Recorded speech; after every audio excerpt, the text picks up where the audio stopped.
Kabanata 1. Luming mayaman. Panimula. Thomas A. Ang taong, naigal-ihi, ng pakikipagtulungan kay Edison. Tunay nga, ang mga pag-iisip ay mga bagay, at ang mga ito ay makapangyarihan kapag sinamahan ng tiyak na layunin, pagtitiyaga, at nag-aalab na pagnanais na isalin ang mga bagay na iyon sa kayamanan o iba pa. 30 taon na ang nakalilipas, natuklasan ni Edwin C. Barnes kung paano mag-isip at yumaman ang mga tunay na lalaki. Ang kanyang mga natuklasan ay hindi nangyari ng sabay-sabay. Unti-unti itong nangyari. Nagsisimula sa matinding pagnanasa upang maging isang business associate ng dakilang Edison. Ang pangunahing tampok ng pagnanais ni Barnes ay ang pagiging tiyak nito. Gusto niyang makatrabaho si Edison, hindi para sa kanya pansinin ang detalyadong paglalarawan kung paano niya isinasalin ang kanyang mga kagustuhan sa katotohanan. Pagkatapos ay magkakaroon ka ng mas mahusay na pag-unawa sa 13 prinsipyo na humahantong sa kayamanan. Nang unang lumitaw sa kanyang isipan ang simbolyo ng pagnanasa o pag-iisip na ito, wala siyang kondisyon para kumilos ng naaayon. Dalawang paghihirap ang hamarang sa kanyang daan. Hindi niya kilala si Mr. Edison at walang sapat na pera para pambayad sa tren papuntang Orange, New Jersey. Ang mga paghihirap na ito ay humihikayat sa karamihan ng mga tao na subukang ituloy ang kanilang mga pagnanasa.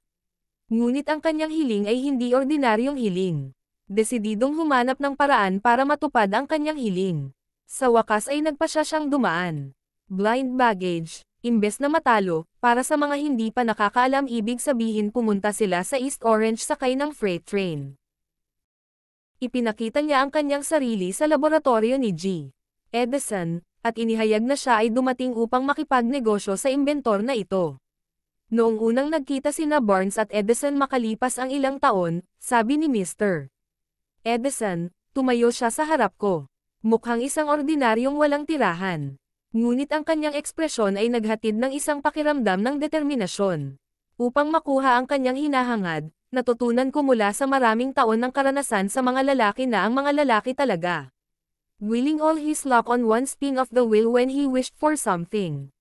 Totoo naman dahil nagdesisyon siya hanggang sa naging matagumpay. Ang sinabi ni Barnes sa batang si G. Edison ay hindi gaanong mahalaga kaysa sa inaakala niya. Si Edison mismo ang nagsabi.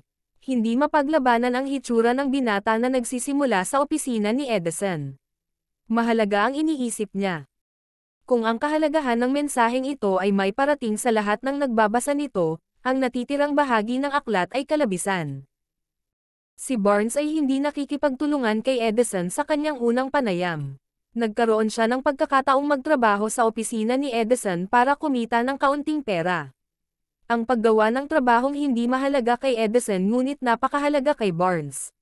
Dahil binibigyan nito ng pagkakataon ang kanyang mga magiging partners na ipakita ang kanyang goods doon, makikita. Lumipas ang maraming buwan. Malinaw na walang nangyari na magdadala sa inaasam-asam na layunin na itinakda ni Barnes sa kanyang isipan bilang kanyang malinaw na pangunahing layunin. Ngunit may mahalagang bagay na tumatakbo sa isip ni Barnes. Patuloy niyang nadagdagan ang kanyang pagnanais na maging kasosyo sa negosyo ni Edison. Tama ang sinasabi ng mga psychologist, kapag talagang handa na ang isang bagay lilito. Handa si Barnes na magkaroon ng relasyon sa negosyo kay Edison. Oh, anong silbi? I will change my mind and try to work in sales, sabi niya sa sarili. Pero sabi niya, pumunta ako dito para makipagnegosyo kay Edison. At makakamit ko ang layuning ito kung aabutin ako ng buong buhay ko. Naiintindihan niya. Ibang kwento ang sasabihin na ang isang tao ay niyakap ang isang layunin at nananatili dito hanggang sa ito ay maging isang nagninangas na pagnanasa. Marahil ay hindi alam ito ng batang si Barnes noong panahong iyon. Ngunit ang kanyang determinasyon ng bulldog pagpipilit na tumayo sa likod ng isang pagnanasa na katakdang wakasan ang lahat ng oposisyon at dalhin sa kanya ang pagkakataong hinahangad niya. Pagdating ng pagkakataon lumitaw ito sa ibang anyo at mula sa ibang direksyon kaysa sa inaasahan ni Barnes. Isa ito sa mga oportunistikong estratehiya. Nakaugalian na nitong pumasok sa likod ng pinto, at kadalasang nagkukunwaring kasawian o pansamantalang pagkatalo. Marahil ito ang dahilan kung bakit hindi alam ng maraming tao ang pagkakataong ito noong panahong iyon, na perpekto ni Edison ang isang bagong kagamitan sa opisina na tinatawag na Edison Dicting Machine, na ngayon ay Edephone. Ang kanyang tindero ay hindi masigasig sa makina. Hindi siya naniniwala na ito ay maaaring ibenta ng walang labis na pagsisikap. Nakakita siya ng pagkakataon. Tahimik itong gumapang. Nakatago sa loob ng isang kakaibang makina na walang sino man maliban kay Barnes at ng mga mananaliksik. Alam ni Barnes na maaari niyang ibenta ang mga makina ng pagdidikta ni Edison. Itinuro niya ito kay Edison at agad na sinamantala ang pagkakataon. Naibenta na niya ang makina. Matagumpay niyang naibenta ito kaya inalok siya ni Edison ng kontrata para ipamahagi ito sa buong bansa. Mula sa asosasyong iyon ng kalakalan ay lumago ang slogan na, ginawa ni Edison at itinatag ni Barnes. Mahigit 30 taon nang gumagana ang unyon. Sa loob nito, hindi lamang pinayaman ni Barnes ang kanyang sarili sa ginto, ngunit pinayaman din niya ang kanyang sarili. Ngunit may ginawa rin siyang walang limitasyon, na nagpapatunay na kaya niya, think and get rich, talaga. Wala akong paraan para malaman kung magkano ang halaga ng orihinal na Barnes deal sa cash. Baka magdala siya ng 2 o 3 milyong dolyar. Ngunit kung ano man ito maliit nga pala ito kumpara sa malaking yaman na kanyang natamo. Dahil ang mga impulses ng abstract na pag-iisip ay maaaring isalin sa kanilang mga pisikal na katapat. Paglalapat ng mga kilalang prinsipyo. Tunay na naramdaman ni Barnes ang pakikipagsosyo sa mahusay na Edison. Itinuring niya ang kanyang sarili na maswerte.